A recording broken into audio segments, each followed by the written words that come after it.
She's like, how did you know what my yard looked like when I was a kid? Like I could see the whole yard. I described it to her. I could see the yard and I knew she played with Barbie dolls. I knew where things were. So that was like huge confirmation.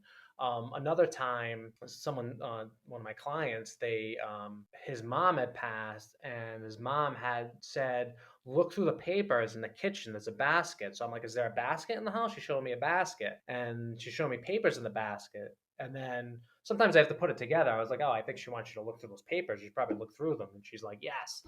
So he ends up looking through the papers and finding an insurance policy that he didn't know about. So that was awesome. I get them every time I do a mediumship I reading. will I be get them. talking to some fairly normal people about some really weird shit. I speak with everyone from psychic mediums and afterlife researchers to ordinary people who've had some inexplicable experiences. So come, listen. There's no need to draw any final conclusions. Keep an open mind and wonder, what the fuck just happened?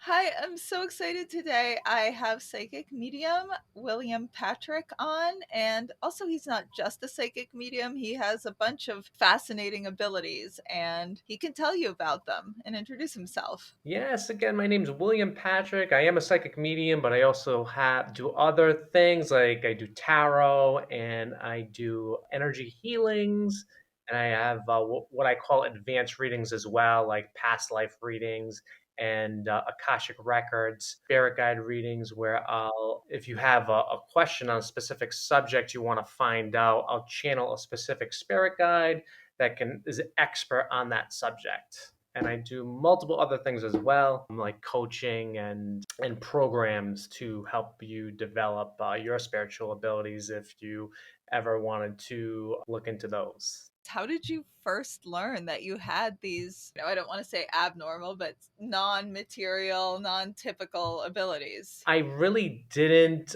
realize it completely until my mom died in 2013. But many other things, in hindsight, looking back, I'm like, oh wow, well that makes sense. Like looking back when I was younger, I had a few different experiences as well. And I could start with that. Like when I was probably about 4 years old, about that. I always thought it was the Mother Mary, but it was a being at my door, my bedroom door. I was in bed, awake, and a being appeared at my bedroom door, but it was pure golden light. And it was it was a woman. So I always thought it was Mary, maybe the Mother Mary. So it's like the first thing I can remember. And my parents were just like, "Oh, you saw a vision." But when I got a little bit older, a few years after that, I was an only child and I was alone a lot in the house. Like, and I used to play with He-Man and Skeletor. I was big into that. That's what I can remember from the story. But I always had friends playing with me, but they weren't friends of that had matter like us.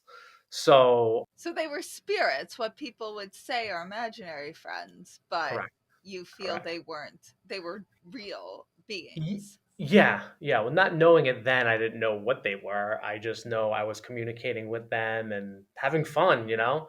And I told my mom, and I can actually remember my mom being a little concerned about it. I could hear from where I was playing later in the day, my dad and mom talking about it.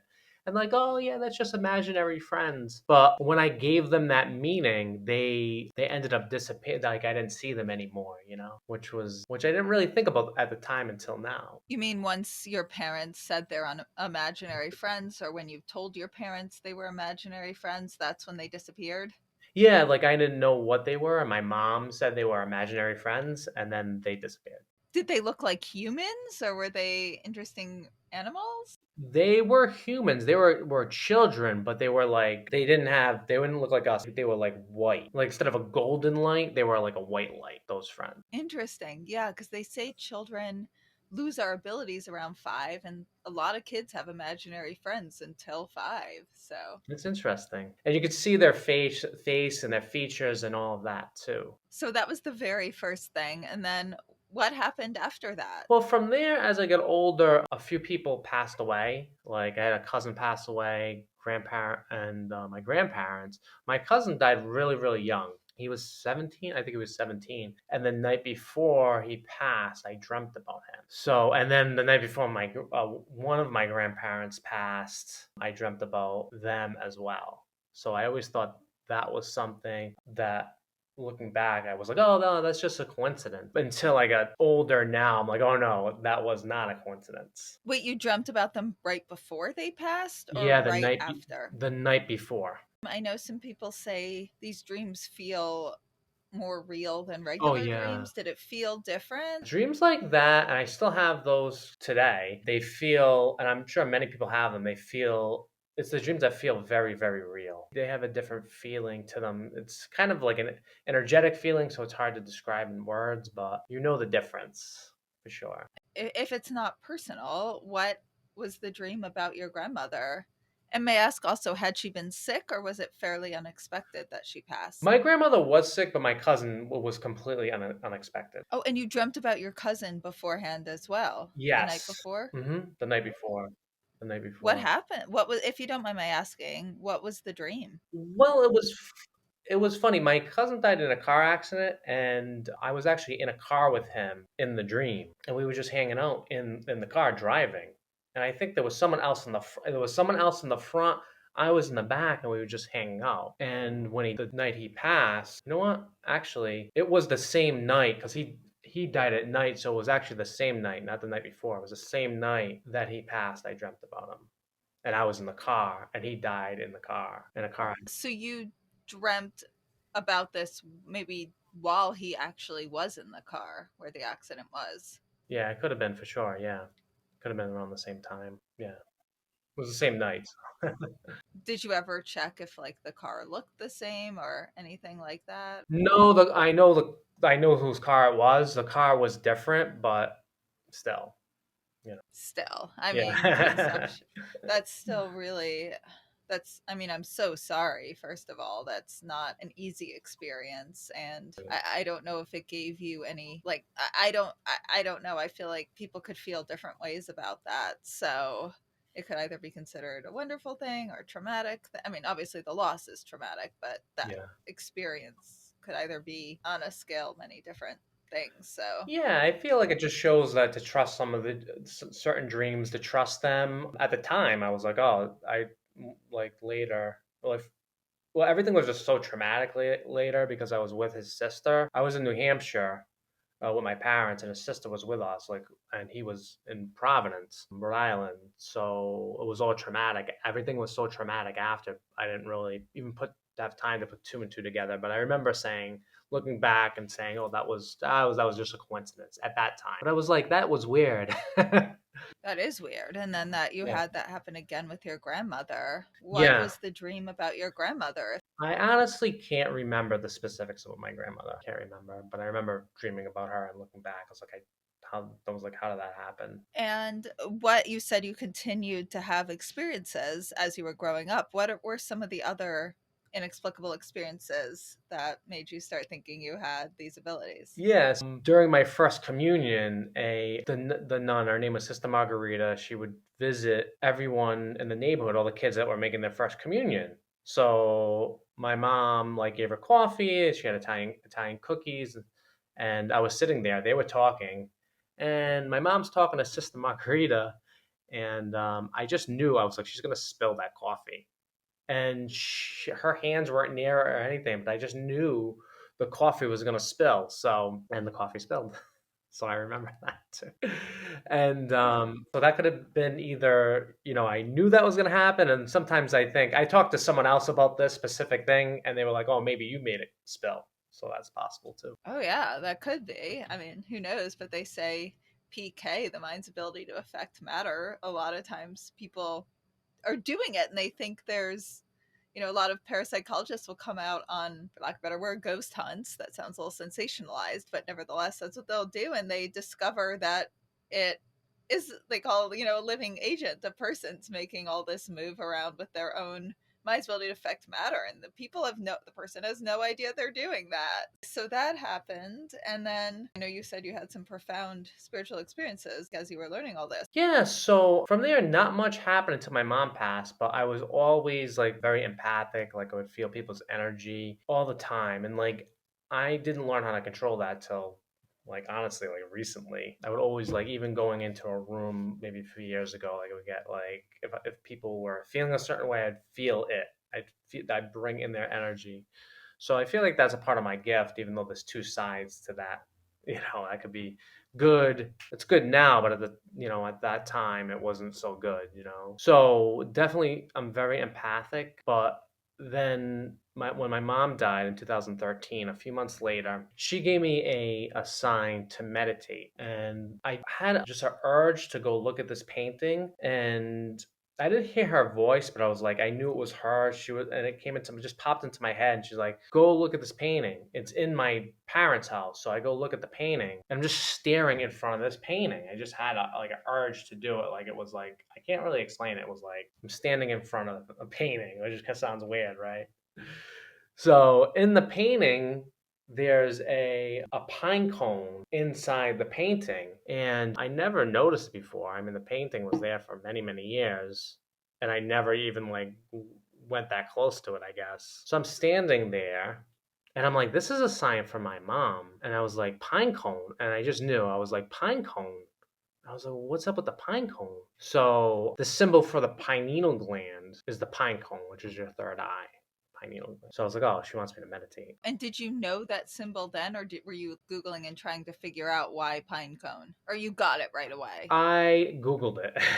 I Googled it. I remember Googling it. It could have been both, but I remember Googling it. Because I was familiar with the pineal gland. I knew what it was. But oh no, I knew what the pineal gland was, but I didn't know the pine cone was a symbol.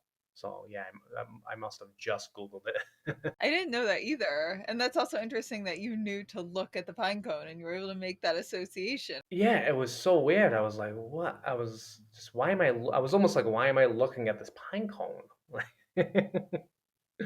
so, and I was like, oh, that's why. So I meditated. So, what happened when you started meditating? So I would practice meditation. I was doing it like daily. I was meditating all the time, and I was working at that time. I was working on a medical marijuana dispensary, and there was mediums that used to go in there. So I became very close with a certain medium. He would talk to me all the time about meditation, and mind you, at this time I had no like idea, no clue I would ever be doing this work, like being a medium, like no idea. I thought it was fascinating that he did it, but I was just meditating. I shouldn't say just meditating because meditation is powerful. But he says to me, you can go to different dimensions, right? And I was like, really? I was like, tell me about that. And he starts to tell me about it. He's like, listen, all you need to do is set the intention. So I just knew, like, it was more of a knowing. I was like, I can do that. I was like, I know I can do it. So I did it. Like maybe a couple weeks later, it was the 4th of July in 2014. I did it, or that week. It was the week of the 4th, on a Saturday night. So I just knew I could do it. I put a blanket down on my floor and I set the intention. I was very serious about it. I set the intention that I'm going to travel to different dimensions. And I've been researching this like the whole week too. So that's what I did. I put the blanket down. I started to meditate laying down, and I went into a very deep meditation. And I thought I was going to like go the dimensions where I was going to go through walls and things like that, but I actually went up, came out of my body, went up. And before I tell the story, I know I mentioned medical marijuana that I work for, medical marijuana dispensary, but I was completely sober during this whole experience, and even when I saw the pine cone as well. So just to let people know. But so I go up out of my body and I am on the roof. And I think it took me a while to get to this point. I also had a high vibrational music on, the high hertz music, and I believe that helped too. So I'm on the roof. Next thing you know, a rope comes down. I travel up, and I'm looking over. I let go of the rope, and I'm looking over my neighborhood, and I'm like, oh my god. So I'm like, wow, I was like, that's pretty cool. I was like, I want to go higher. Like, I want to go higher. So I go up more, and I'm like in orbit, or whatever orbit is, like and then I go a little bit further out and I could see Earth, like I'm outside of Earth. And then I see these little baby feet, like it was, I don't know why. It was like just baby feet, like pushing me out, pushing me out. So I'm like, all right, I guess I gotta go further. So I go further and I end up on the moon. So now I'm on the moon and I'm like, oh, I was like, I want to go further. I want to keep going.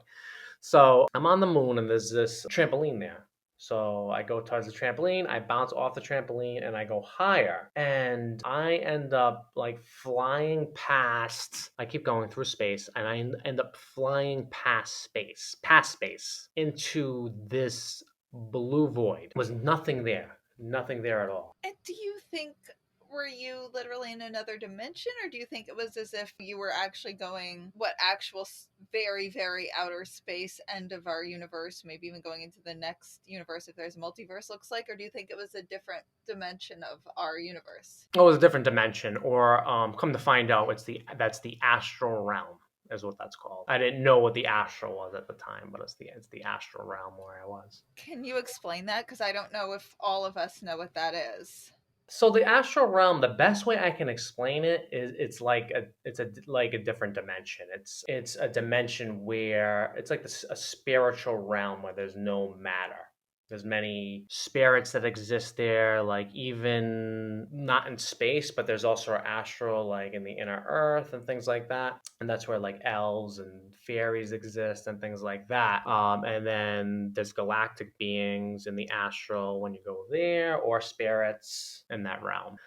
Spirit guides are all there and things like that. I guess if it's an astral realm, you can't do this, but I was thinking if you're actually going out of body, you can go test things. Like go to Mars and see if you can see a serial number on one of the robots there. I guess if you're in another dimension, you probably can't go get information that accurate. Or can you, or no? Well, there is also something called remote viewing where people have you can do that too. It's very similar to so it's through your astral body you can do that as well. Can you explain remote viewing and can you explain the difference? It's very similar. It's like hard to put definitions on these things as well, but it's very similar. So using your astral body to travel as far as remote viewing, to travel into I don't know, we can travel into wherever you want to go, really. If I wanted to go into the next room, I could do that. I can use my astral body and see whatever's like written on paper there or whatever.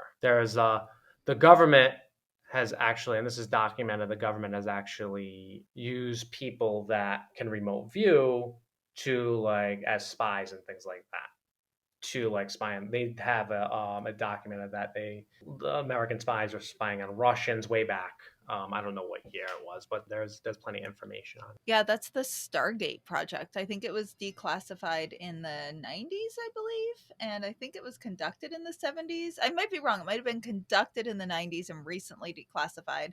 I'll put this in the show notes, guys, so you can read a little about it. But yeah, they had some. I mean, what's so fascinating about that is they had very normal, I mean, quote unquote, our definition of normal CIA people doing these experiments. And one I think that's so interesting, they had this guy, Ingo Swann, who's a known remote viewer, and he went out into outer space and he saw, I believe it was either Saturn or Jupiter, one that has rings, and we hadn't known at this point that there were rings around it. So he came back and said there are rings around this planet, and everyone's like, okay, this was fantasy. You're just dreaming or making it up. And then they found out a lot of the information he described about our solar system was true. So I think that when you get that verification, at least for me, that allows me to open my mind to experience or hear other people's experiences in a new way. Not experience. I wish I could experience this stuff. I don't seem to have the ability to do it, but that must have just been transformative. Yeah, it was absolutely fascinating. But just to finish the story, I was like, so I'm in the void, right? And I'm looking around. I'm like, there's like nothing here, but it felt very peaceful, like empty, but like a peaceful empty. And I'm trying to like describe the feeling. It was like just like wow. And then all of a sudden, these three little spirit guides like come towards me. They're real little. They have hoods on, brown hoods, and they have like this energy of like cuteness. Like they're really cute. So I'm like, oh, okay, hey. and like, come on, come on, come on, like that, going like this. So I was like, all right. So I follow them, and they bring me to this land of flowers, right? Beautiful land of flowers. Like if you can imagine heaven, like that's what it would look like. It would look like heaven. So we're walking down this path in this land of flowers, and I'm like, oh my God. I just felt like very uplifted, extremely uplifted. And I was like, oh my God. Then I was like, oh my God, I feel a little negative. I had like a negative feeling. Like they said, don't worry. They said, that's just the reptilians. I was like, okay. I was like, all right. They said, just shine your light. Just shine your light from your chest on them, on that feeling. I didn't see anything like any reptilians or anything like that. They just told me that's what it was. So in the land of flowers, we're shining our light out into this land of flowers.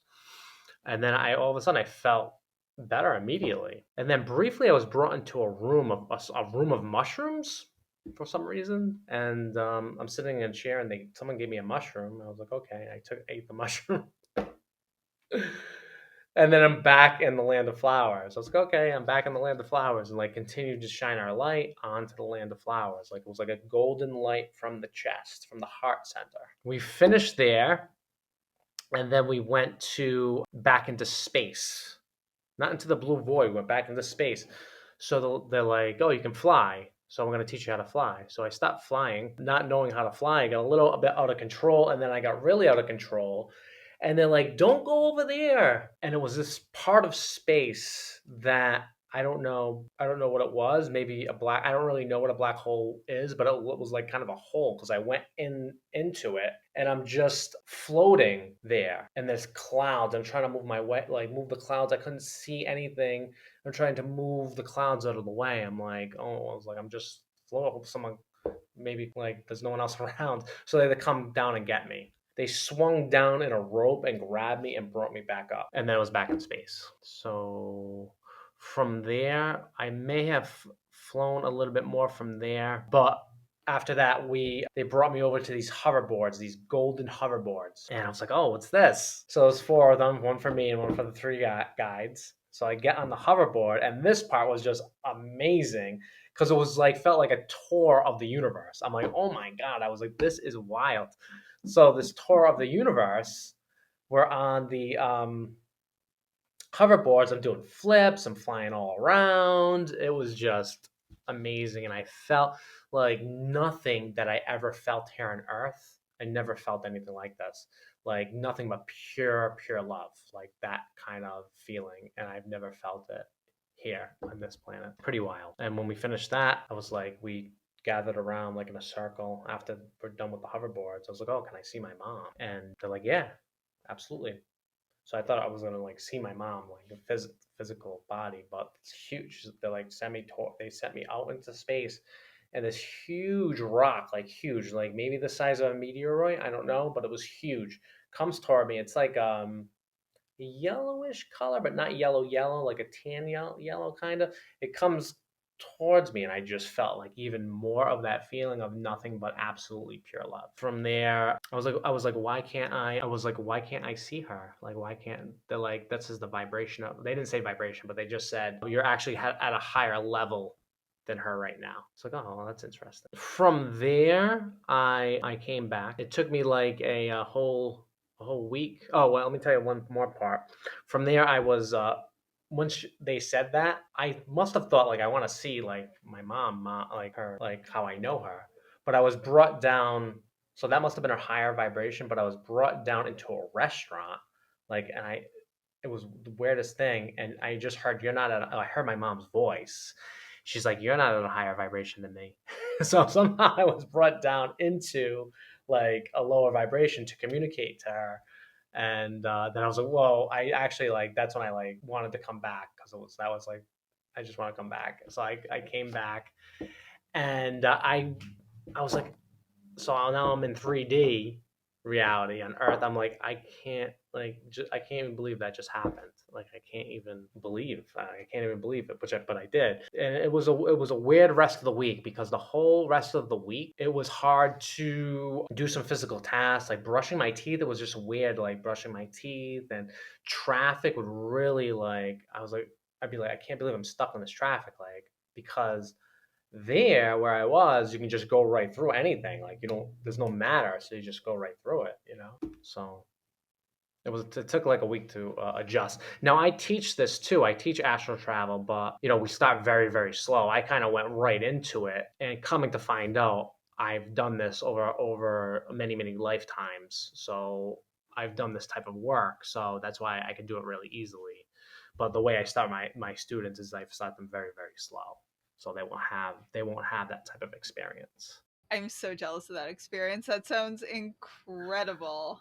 It And really is. so when you teach this, can any do most of them seem able to master doing it, even if not to your level, can or the level you just shared? Are most people able to do this, or is it a rare thing? I believe everyone can do it, but I feel like you should be at a certain stage of your spirituality to do it. I won't just take anyone for that particular course. I'll interview them and see, just make sure it's like safe for that person to do it, and because there's a lower astral as well, a lower astral plane, which I completely passed the first time. But the people that have done that course are psychics, so they kind of have those are the ones that I picked, or the ones that actually signed up for it. There's your everyday person would probably be a little bit scared of that, I feel, or they wouldn't resonate. But if you're like a psychic, or if you're very spiritual, or you know how to meditate and things like that, I feel that maybe that class may be for you. But I only take, and it's a lot, so I only take like maybe one or two people at a time when I do it. Oh, okay. I'm picturing like a class of like 20 people. So it, Yeah, it's one on one. Yeah, yeah, that makes sense. It sounds like could be a very emotional, intense. And when yeah. you say there's a lower astral realm, what does that mean? Is it lower vibration than us here? And what does this even mean overall? So the lower astral realm, there's some beings that are not as friendly. Those are the beings that attack, like the attachments that people get, or the entities that attach to people that I remove in healings. There's all kinds of stuff. Like there's this octopuses that stick to people, these spiders, and there's all kinds of lower vibrational beings that feed off our energy. So that does exist as well. So it's not all love and light. Well, I'm not surprised because it's not all love and light here. Right, exactly, right. There's a lot of darkness here and a lot of what I would say are not such good people and a lot of just some of the most amazing people you'll ever meet. And I guess most of us are pretty much in between. You know, we try to do good, we have our bad days, we have our insecurities, you know. Mhm. Nobody's perfect. What right. How does the astral planes tie in with us here? Both the lower and the higher. I'm not sure. I never really thought of it like that, but that's a good point. Well, there's duality in existence, right? So, and like more duality on Earth, I believe, this is my belief, than anywhere else. So we're mastering duality. So it only would make sense that there would be in that realm that's not 3D and just a dimension right outside of us, for lack of a better term, that there would be negative and positive. But the closer you get to God, that kind of, sorry, I mean to interrupt, but the closer you get to God, that kind of falls away, right? Because I feel like I was going at, and I know I was going at like a higher vibration. They couldn't even like get to that point. But that's the way I understand it. What do you define as God? I believe God is like all that is. Everything is God. So even the negative. So everything was created by God. We have we're our soul. What's inside of us is also an aspect of God. God is so big that like humans like us, we can't even put a definition on it because it's so big. But that would be my best definition I can give. And you think it's a consciousness that created us and that we're a part of us? I feel like I don't know the exact answer to that, but I feel like it's some type of consciousness, or some type of something that created everything. Or it was always here. We can't define it, like it was always here. It never began, it never ended. It just is.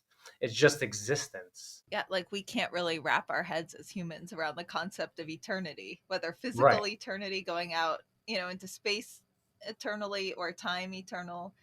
I mean, just eternality. Is that a word? Eternality is a word. That's all right. I know what you meant. That's You've just had some remarkable experiences. I want to ask you now, you said you do a type of healing for people who have beings or experiences from the lower astral realms. What does this even mean, and how does someone even know if they need a healing? if you're feeling off, or if you're feeling that there's multiple reasons you may need a healing. Some people will send you what I call the evil eye, and then like you have that kind of, you don't know protection, so that gets on you, and you're feeling really negative, and you don't feel right. Something's off. Something is, you're walking around in your daily life more in the lower vibrations, maybe having anxiety or stress or whatever it is, depression, negative experiences, but you can't get your finger on it. You may need a healing. What I do is I, put some information on my social media about it, and people will just come to me feeling that they need it. But it could be from an evil eye. I mean, most people come to me for healings because of evil eyes. But once I get in to doing the healing, I'll do a clear. Well, first of all, also we're clearing the chakras as well. So the way I start my healing process is I'll start with a grounding, and then like an emptying out of all dark energy that doesn't belong. Can you just tell people what chakras are? Because I know some people might know, but I bet there's some listeners. I wouldn't have known what that was when I started exploring this. Chakras are the energy centers of your body. So you have a third eye, you have a crown, a third eye, throat chakra, heart chakra, solar plex, sacral, and then root chakra. And there's also like a earth star chakra, and then a soul star chakra, but also there's a bunch of little chakras as well. So those like should be clear. Those should be illuminating properly. So if you're not clear, you'd probably need something like that, like a chakra healing or some type of healing. But once I get in there, I can figure it out. But I start with just removing the dark energy from the person. And then what the dark energy usually is, that dark energy is just like other people's energy that is attached to you. Like you're carrying their stuff on you. So I'll remove that first after the grounding, and what I do is I send that to the center of the earth to be transmuted, and I do that with like a grounding cord, which would be like an astral grounding cord that goes down to the center of the earth, and it's transmuted. From there, I have the person go. Oh, what I also do sometimes too is I use it's called a sticky rose. So I'll use a red sticky rose, and if there's any like residue of the dark energy will attach to the red sticky rose, and I'll have the person like take it out into the sky, just blow the red sticky rose up. From there, we'll go into the earth, and I'll have the person connect to earth energy through their feet. The earth energy will come up, wash off the bottoms of their feet, come up through the feet, and go up the body, down up the head, hit the hips, go back down to the earth, and then I'll connect the person to. They're really doing it. I'm instructing them and talking them through.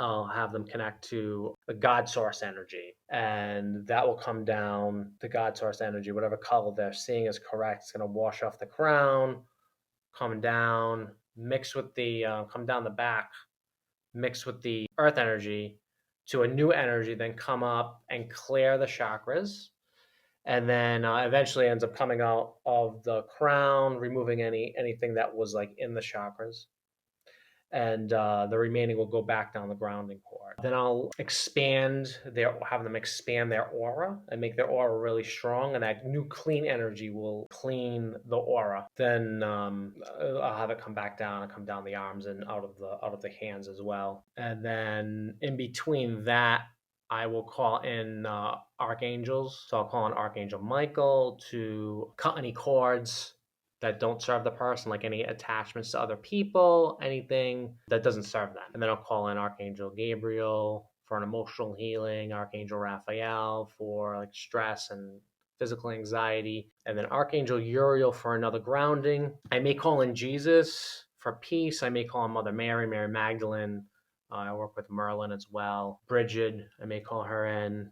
Just the appropriate guides that can help. You said you can tell what needs to be done. How can you tell? Do you visually see this in people? Do you feel things?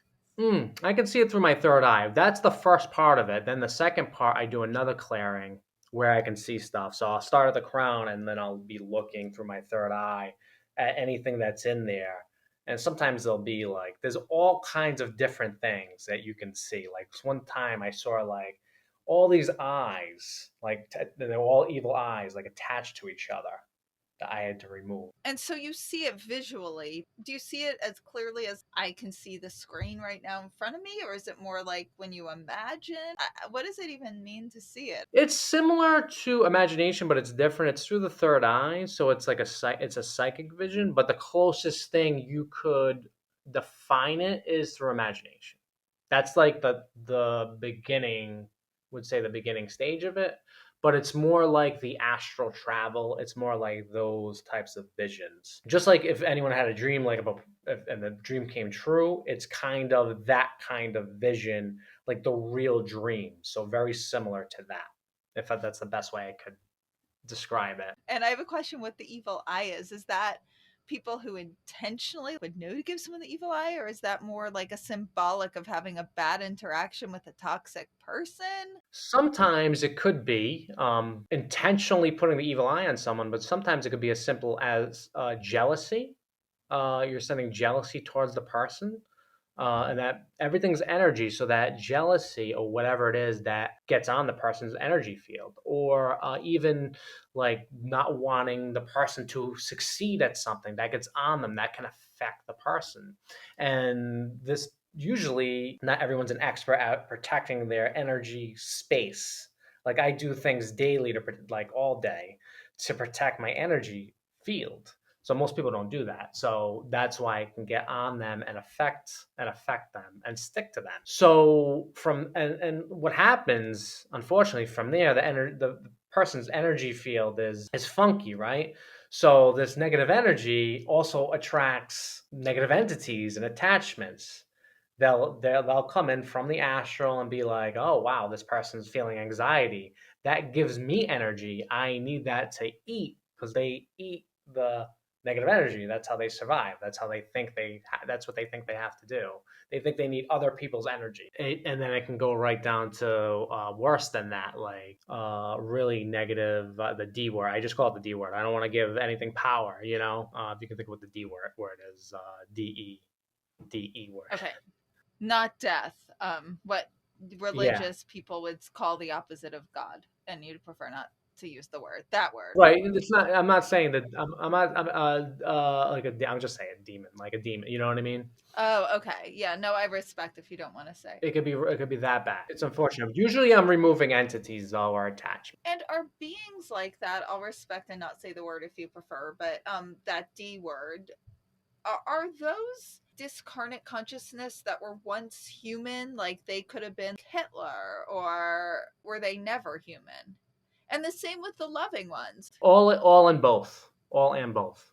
Yep. So it could all be true. Sometimes it's. I usually with the entities I remove, they're never human. They're something else in the astral realm. So they were never here. But I want to say most of what I see was never human. And so you said people attract a lot of those when they have bad feelings, like anxiety. It seems like such an unfair thing because if you have anxiety, what a time you would need good beings to come protect you. Yeah. So what can we do about that? We all have anxiety. We all have really, I mean, life's hard. We have grief, we have loneliness, get hurt by other people.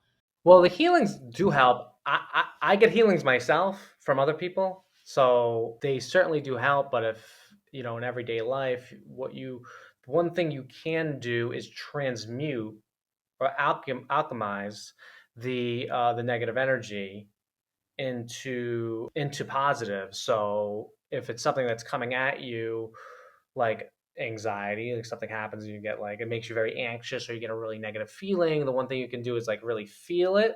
Just make sure you really feel it so you can release or transmute it. And sometimes That stuff, it all depends now. Sometimes that's just a messenger letting you know, I need to tell you something. So it's not always, the dark isn't always bad either. There's multiple things going on here.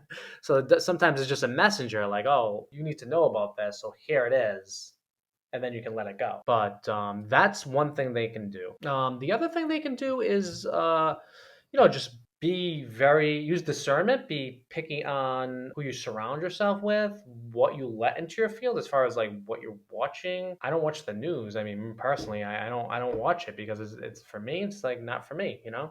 I may like tap in here and there, but then just shut it off. So I'm not saying telling people not to watch the news, but it's whatever it is. It could be a relationship. It could be the food that you eat. You want to have balance with all that stuff. I barely watch like horror movies, but I watched one the other night. And I was like. I was like, I didn't feel right. I was a really scary one too. And I was like, oh man, I was like, that kind of made me feel like, but it's not like you don't do anything. It's like you have to have balance within these things. So that's something you can do. Focus on the positive, but at the same time, you don't want to be like overly toxically positive, like a fake positive, because when that happens, like then the negative will come get you, come get you in the way like, oh, well, listen, you're not being realistic. We have to bring you back here, because everything's energy. So the dark isn't really always bad, like the dark and the light. The dark isn't always bad, or the negative isn't always bad. I can see that when I think about toxic positivity. I want to feel bad if I'm around people or a situation that isn't good for me. No one wants to hurt themselves. I'm just talking about physical now, but I'm really glad that like if I put my hand on something hot, it's going to really hurt because I know to remove it. Like people who have no ability to feel bad, that's apparently a biological issue and they end up in it's really dangerous. I always try to think of negative feelings as signals to change something. Yeah. Exactly. Exactly. What happens with the way we're conditioned is we don't know how to use the negative or use the dark for our advantage when we get stuck in it through our thought system. I think I see that happen to a lot of people because I've done it as well. And sometimes I still do it, every once in a while. So I'm not perfect, but that's it's using that negative to find out what it is that you need to let go of or what the message is, and then get back into the middle or more towards a positive place. It's interesting, and I guess it's just practice too for people who might not come in and get an entry healing, but to learn the difference with the exercises you gave could be really helpful. And how can someone tell a difference between a negative energy that's a signal and something they can do about and just like a stuck negative loop? They're really not going to be able to tell if it's an entity, or they may have an inclination about an evil eye from people they associated with or came across, but they're not going to know if they probably won't know. The average person won't know they have an entity. If someone has that D word, they may know if things are happening. But I don't come across that too much. Mostly, like I said, it's mostly entities and attachments and what they call parasites and stuff that doesn't belong in your system. So you also mentioned you do tarot. How did Mhm. you learn about that? Well, it's funny. I was doing a mediumship course. Oh, by the way, yeah, I kind of forgot to tell you this part of it. After I did the astral travel, I didn't really do anything besides meditation, but I started to see people's auras for the next couple of years, and then I would see my own psychic that she would do cards, and she was really good. She was like very very good with energy, still is like all that stuff. So she's like, she knew about the astral travel, and then we ended up talking. And she's like, "You have some sort of gift. I know you're empathic, but there's something else there. Let's find out what it is. Let's find out what your gift is." I was like, "Sure." So she gives me a meditation, like a 2-week meditation with two different parts, meditating with crystals. And towards the end of the 2 weeks, my friend's father, who passed away, he ends up coming. I'm meditating, and he ends up coming right in and talking to me, communicating with me. So I'm like, hey, I used to call him Mr. Nick. I was like, hey, Mr. Nick, what's going on? And we're like talking, I was like, oh my God, he was right there. I was like, this is like amazing. So I was like, oh my God, I was like, I can't wait to tell her about this. And so later in the day, I'm driving, and I'm driving to Boston, or I was driving to Massachusetts, not Boston, somewhere in Massachusetts. And he comes in again, but not only him, my uncle's mother comes in and she's showing me rosary beads. They want to talk to me. I'm like, oh my God. I was like, everyone please back off because I'm driving. And they backed off, But I had to tell my psychic, that I would go to. And she's like, you should really develop that skill. You should really develop that. So I ended up taking courses in mediumship. And maybe 6 months later, while I'm taking the mediumship courses, I was like coming towards the end of the mediumship courses. So, and I was starting to do mediumship for my like friends for free and things and stuff like that. So I was like, oh, let me. They had a tarot course, so I was like, I'll take this tarot course. Yeah, the tarot came pretty natural to me. Do the cards just give you, like, how does it work? The cards give you hints. They're sort of serve as tools for you to put things together and Hmm. process psychically, or is it that people will somehow intuitively know what cards to pick that do apply? The cards are a tool. So they're all tools like tarot, any kind of tool that a psychic will use. But tarot is a perfect example, and it tells the story of what the person wants to know. But I also communicate with my guides at the same time, so I'm channeling it. I'm channeling my guides. So my guides will be close, and I'll be asking them questions.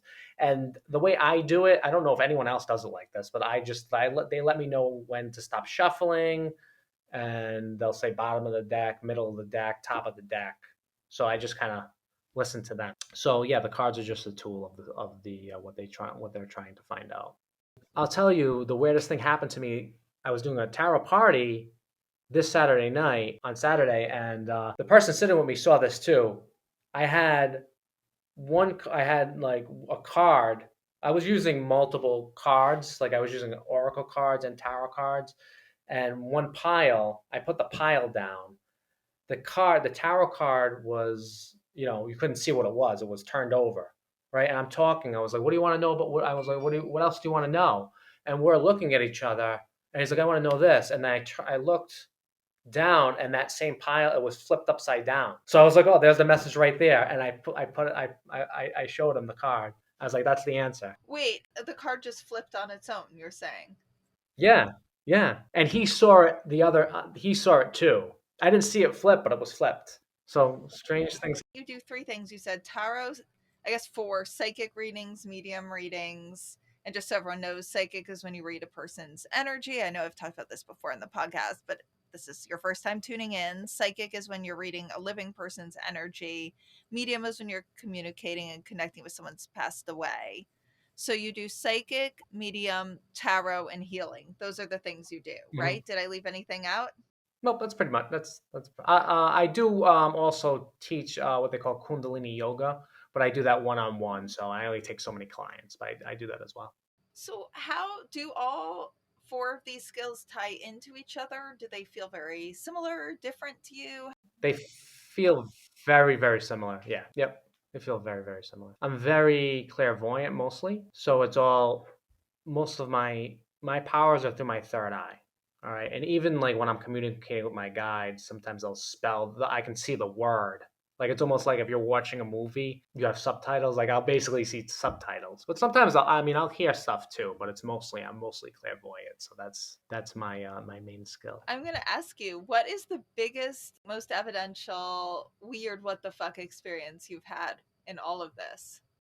Well, I'll tell you, I get a lot of it through tarot because I'm helping the person, and they're like, "You're right on point. How would you ever know this?" But through the mediumship readings, that's where I get the most confirmation. We call those confirmations, and right from my like first one I did for one of my friends, she was like, "How did you know that? Like you?" And this one I was doing it for free at this time. She's like, "How did you know what my yard looked like when I was a kid? Like I could see the whole yard. I described it to her. I could see the yard, and I knew she played with Barbie dolls. I knew where things were." So that was like huge confirmation. Another time, one of my clients, his mom had passed, and his mom had said, "Look through the papers in the kitchen. There's a basket." So I'm like, "Is there a basket in the house?" She showed me a basket, and she showed me papers in the basket. And then sometimes I have to put it together. I was like, oh, I think she wants you to look through those papers. You should probably look through them. And she's like, yes. So he ends up looking through the papers and finding an insurance policy that he didn't know about. So that was awesome. I get them every time I do a mediumship reading. I get them. Stories like that still give me chills, even though I've been studying this for a Yeah. few years now. Is there anything I haven't asked you that, or anything you want to share that you haven't had a chance to yet? No, I can't think of anything. I just like talking about this. It's my life, so I'm just enjoying myself right now. This isn't even like work. It's just like I just love doing this. Oh, you know what? I should ask you this too, because how did you find who your guides were? Well, I was assigned one guide through my training, and then I work with like a coach, and they're a spiritual kind of team who are people that some guides end up coming through for me. So then I would communicate with those guides. And the more you learn about certain deities and guides, sometimes they end up coming through and you can ask to work with certain guides as well. But the main guide I work with, he's been with me. Thinking back, I didn't know until hindsight from seeing him through pictures and things like that, that he was with me. He came to me in a dream when I was very, very young. So he's been with me for a while, but now I work with more guides, guides. I call them spirit guides. Some are ascended masters. I call ascended masters, and some are gods and goddesses as well that you would hear about.